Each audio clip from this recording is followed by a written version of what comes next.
You know what's going on. G Money, the Push Taste Radio, Dash Radio, and Dash Studios right now, and I got a treat for y'all. This is for me. As a matter of fact, I gotta say bucket list. I typically say bucket list when I sit down with artists that, and I respect every artist and what they do. Yeah. You know, when they sit down here, I'm privileged and I'm lucky to get a chance to interview amazing artists. But you're one of my favorite artists. That's hard. That's hard. Talking about K Camp. Yep. In the building. In the motherfucking building, man. Sure. City Boys up 1,000 right now. Yeah, oh God. Yo, so you fresh off of Spin the Block. That's the latest entry in the catalog. Yeah. That's been feeding the fans to include myself. Yeah. Congratulations Appreciate on that. it. Your music is a part of the soundtrack like of the past 3 years of my life. Kiss 5. That. Yeah. That's the one for me. One of the ones. In the deluxe too. Played a huge part in the failed relationship of mine. You know, songs like Rude Boy and you feel me? Especially Top 10. That was one of the things that I said. That was a rough shit. You top 10 though, baby. Yeah, but as an artist, how does it feel when your fans communicate these things to you about the music? Like, yo, man, this was this, and it took me back to a certain period of time in my life. I feel like I make music off true emotion. You know what I'm saying? And I just hope that my emotion translate to, you know what I'm saying, the consumer, you know what I'm saying, the people, you know what I'm saying, like yourself and just anybody who listening. I don't never get in the studio and just be like, I hope somebody like this. I get in the studio and just be like, shit, that's how I'm feeling. Yeah. And I know somebody else gonna feel like this. You feel what I'm saying? So that's how I approach every record. That's how I've been approaching every record my whole career. And I don't think I should change it because it's working. You know what I'm saying? That's really it. It ain't really much to it. It's just coming from the heart. You feel me? Yo, all of your projects sound different. Yeah. It's like it's always on a different wave. Yeah. You know what I'm saying? Yeah, I do that on purpose too. Yeah, so when you say you do that on purpose, how do you manage that? Because the music is coming from a place of emotion and whatnot, or when you finish a project, do you feel, I gotta go into another pocket, how I'm going in? Yeah, I do that because I feel like every time I drop something, somebody try to duplicate it. You know what I'm saying? And I don't wanna, it's one thing when a sound is being created and then somebody duplicate the sound and the sound get watered down and everybody, you know what I'm saying, I can't come back with the same sound, then they gonna think I sound like this nigga or this nigga, you know what I'm saying? So every time I record a project, I try to go into the studio with a different mindset, just at least changing something up, just the beat selection or just how I'm flowing on the shit or just who I'm working with, like producer-wise, just trying to switch up the vibe, because I don't want my shit to sound, I don't ever want to be repetitive when it comes to my albums. People are like, oh, he just sound like the last shit, you know what I'm saying? Yeah. I might have the same subject matter, because we all go through the same, you know what I'm saying, same emotions, you know what I'm saying, heartbreak, partying, drinking, smoking, vibing, you know, everybody got kind of the same emotion, trauma, pain, but I'm going to switch the way it sound, you know what I'm saying, try to switch the cadence up or just challenge myself in the studio or something like that. Shit, no pun intended. It's a rare sound. It's a rare sound on God. That's what I love. And you built something very impressive with your team, and through the years, even the compilations with Rare Sound. Yeah. Contractually, you finished biz with the majors. Yeah. You know, after Vibe, but for very long, it's looking like the best of K Camp is yet to come. Oh yeah, I keep trying to tell everybody that. You know what I'm saying? I just got to prove it. You know what I'm saying? I've been saying that for years. I've been telling folks as soon as I get out of my contract what I was gonna do, you know what I'm saying? And I finally got out that contract and I'm showing them what I'm doing, you know what I'm saying? As an independent, touring, selling out, you know what I'm saying? Like I'm doing what I said I was gonna do. And I still wanna let the folks know, like, y'all still ain't seen the best yet. You know what I'm saying? I still ain't been looked at as the CEO yet. And I've been working the CEO move for like 3-4 years. They still ain't seen that side on a bigger scale, you feel me? They still see me as the artist. So, you know what I'm saying, the best is yet to come. Yeah, look, yo, you got the whole team, the roster. You know what I'm saying? You've been you a hit maker. You've always got the hits. Yeah, it's in my blood. It's at least one hit on every project. They gonna give you some hits. It was shit. Multiple. Me personally, I'm about to say it's more than one, but you know, the label decided to push one. That was my whole, you know what I'm saying, shit with the label. I'm like, man, we got like 2 or 3 on here we can back to back. You know what I'm saying? So I ain't got to drop for another year or 2, but they always went with one. Like I feel like Kiss 5, they went with What's on Your Mind. I feel like Ice Cold was the one. Ice Cold was crazy. Ice Cold was the one. That was crazy. You know what I'm saying? But they didn't push it, so, you know, but Ice Cold still lived in the streets and went platinum in the streets. I go perform that, and my fans going crazy like, it was on the radio. You get what I'm saying? That's the one that really had me. I'm like, yo, this nigga K Camp got. And then I got into the Kiss 5. I said, yo, he got too many. Because you just be talking to records, right? Yeah, and I that's talk to me, my that's shit. the beauty. A nigga on Ari on the reading. I said, this nigga is crazy. I just be talking my shit, man. Yeah, I'm sorry. You feel me? Yeah. But speaking of that, just the hits. Lottery was a hit. Yeah, Lottery was. But tell me how it felt knowing that was pushed by you and your team. Yeah.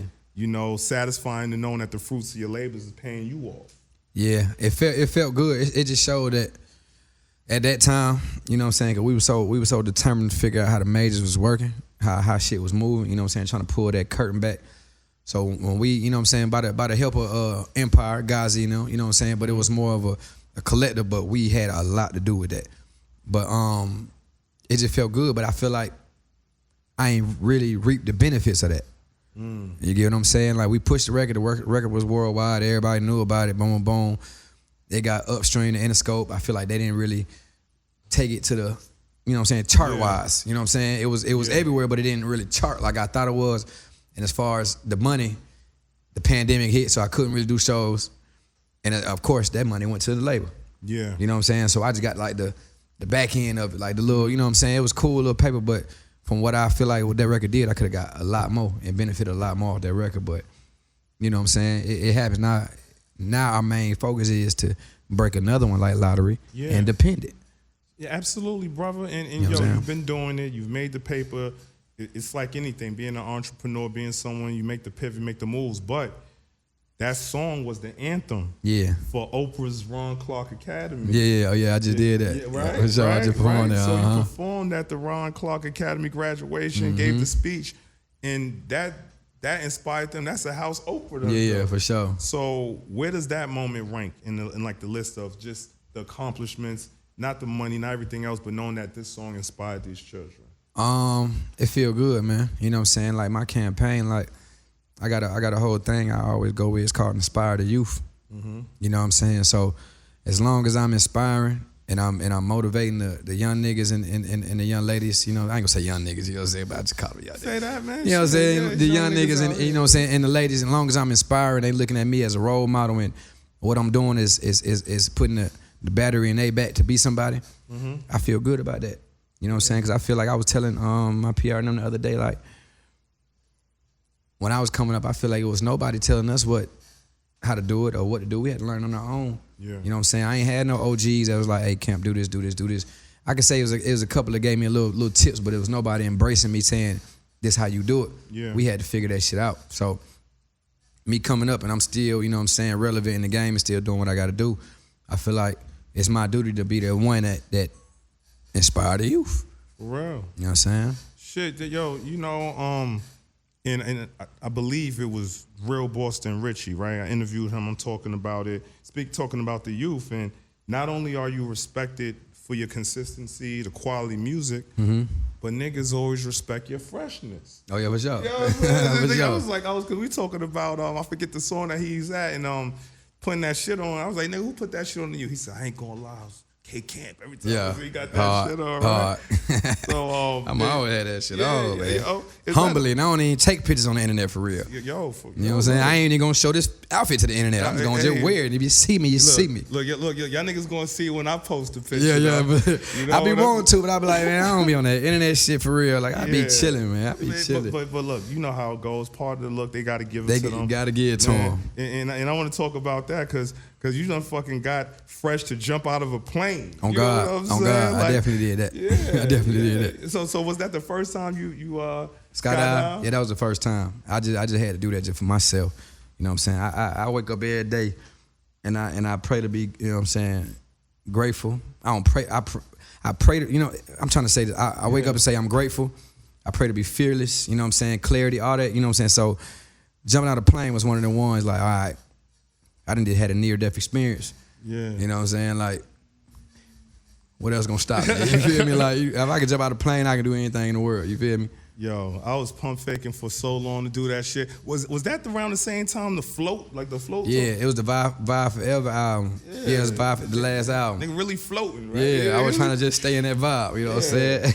How was the landing though? Because you had some clean shit on like some bass. I said that shit was landing cool. to crease your shit up. That shit was cool. We came in like, you know, so I had a chance to put them legs up, land on the pants. Yeah, man. Yeah. So now outside of that, and you've been talking about, you know, the years that you've been working and they haven't seen the CEO. You're yet. right. So what's really next for Rare Sound, the imprint overall? Still trying to be the biggest label, or gonna be the biggest independent label in the game. You know what I'm saying? Like, it take years to really accomplish that. You know what I'm saying? You gotta go through trial and error. You have artists that come in that don't, you know what I'm saying, make it. You got, I'm trying to find the next superstar. Once I find the next superstar and turn them up, then, you know what I'm saying, the world will see what's going on. That's all you need is a star. You know what I'm saying? Sign a star and they go up and shit. Everybody wonder who we signed to. Yeah. You tell them who we signed to, and then all the conversations start in. Keep the legacy going. You feel me? When QC got Yachty, that changed everything. Yeah. You know what I'm saying? Just find that star and then all the rest will tell it, because it's gonna be hits coming out the side. Mm-hmm. We make hits and we got the music. So any artists that come our way, it ain't no issue to give them a record. I got those. I got a hard drive full of that. Yeah, you see? You know what I'm saying? That's easy. That's easy. All right, man. So I know the tour. You already had the first day of the tour. So now you out here. You moving it. What else is next after you done rock out on all these show dates, and we'll try to make that show on the 20th. Really, my main focus is just building crazy momentum with these projects and just touring and just making it bigger and bigger as fast as I can. You know what I'm saying? I don't want to be 40, 50 still trying to, you know what I'm saying, trying to build I want to do this shit right now. I'm trying to just build all the momentum I can. Drop EP, drop albums for our fans. Like I like, you know what I'm saying, 2 in the tuck ready. Like I said, I just put that EP together after I got off the Pretty Ones tour quick. That was just 6 songs in the stash I just put together. You know, so that's really the plan, and just bigger brand and the sponsor opportunities. Just putting, I feel like I done been so much music all my career is trying to, you know, show like the brand and then just the personality side. Definitely. You get what I'm saying? Like I want these folks to really know me and understand me and know what I do. So I think that's the next step. Well, if you want to get to know him, you got to pay attention to all the social medias, man. Let them know how to get in contact with you, Camp. You know, I'm on socials, K-Camp, KCAMP, everywhere. K-Camp. If it's about some business, you know, so you know how to contact me. But, you know, if you want to look at the lifestyle and shit, we on the socials. Shit, well, you know, this is another one of them things, man. G Money The Push, one of my favorite artists. Yeah. Be safe out here. Don't lose your life over a bus down. Oh, God. Appreciate you, dog. All love.